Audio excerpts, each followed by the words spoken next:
বড় পিসির শরীর খারাপ, তাই পিসি গেছে কলকাতা। আমাদের উপরে মোমবাতি জ্বালানোর দায়িত্ব দিয়েছিল, তাই আমি দাদা ভাই মিলে চলে এসেছি সেই দায়িত্ব পালন করার জন্য। কেমন লাগছে দেখে কমেন্টে জানাবে। মোমবাতি জ্বলুক যাই জ্বলুক, স্বীকার করা মাস্ট। দেখ, আগুনে পুড়ে গেলে কিন্তু কেউ তো দায়িত্ব নেবে না।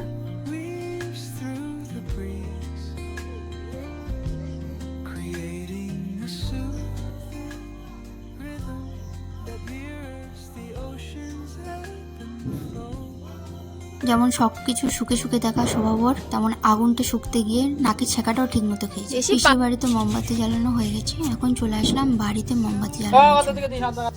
এখন আমরা বিরতি নিয়েছি মোমবাতি জ্বালানো থেকে। মা দোকানে গেছে, দোকান থেকে আসলেই আবার মা চলে এসেছে। এখন আমরা আমাদের মোমবাতি জ্বালানোর প্রসেসিং শুরু করব।